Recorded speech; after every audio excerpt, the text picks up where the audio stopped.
અને મિત્રો અમે આવી ગયા છે આજે ફાઇનલી સંજેલી મિની રણુજા ધામ. તો મિત્રો અહીંનો તમે રિવ્યૂ અને એકદમ શાનદાર વાતાવરણ મિત્રો અહીંથી જવાનું તમને મન ના થાય. તો મિત્રો અમારા બ્લોગમાં જોડાઈ રહેજો એન્ડ સુધી. અને મિત્રો અમે તમને પૂરી કોશિશ કરીશું મંદિરને દેખાડવાની. તો મિત્રો ગાઈઝ અમારા રાજુભાઈ જય બાબારી બોલજો ભાઈ. જય બાબારી. હા અમારા અતુલભાઈ, અમારા રોહિતભાઈ જય બાબારી. આપણે તો બ્લોગ નાયમ પોતે જય બાબારી.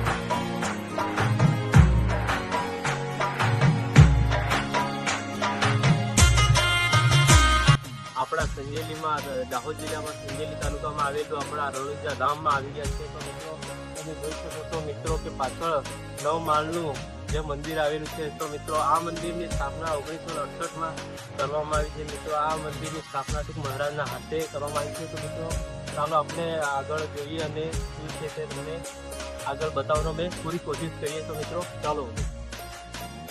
બતક મિત્રો આનું નામ ખબર નથી પણ ગાઈસ કેવો સુંદર છે ને મિત્રો લાઈનમાં. હા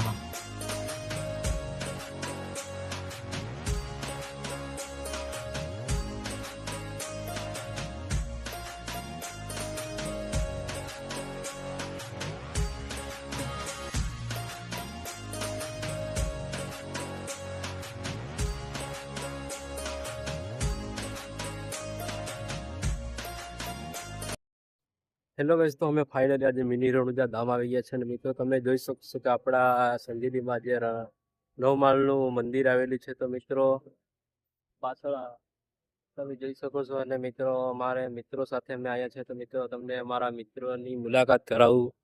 આ અમારા વિપુલભાઈ છે. મિત્રો દર્શન કર્યા પહેલા ડોડો ખાવાની રમઝટ બોલાવે છે. મિત્રો તમે જોઈ શકો છો.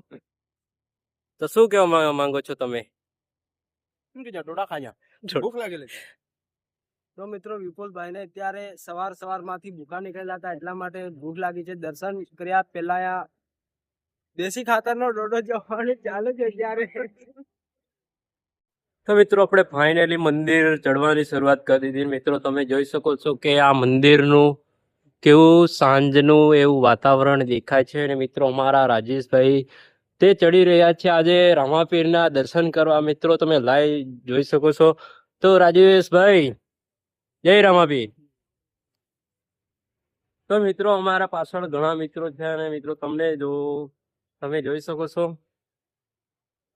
રામાપીરના મંદિર ની કઈક વ્યૂ પોઈન્ટ. તો મિત્રો કઈક મંદિરનો વ્યૂ આપણે ઉપર જોઈને જોયું છે. તો મિત્રો તમે જોઈ શકો છો કે ઉપરનું એ 9 માળનું જે મંદિર જે આપણા દાહોદ જિલ્લામાં સૌથી મોટું ગુજરાતનું મંદિર એટલે કે આપણું મિની રણુજા ધામ સંજેલી. તો મિત્રો અમે લાઈવ દર્શન કરવા આવ્યા છે. અને મિત્રો તમને પણ લાઈવ દર્શન કરાવશું.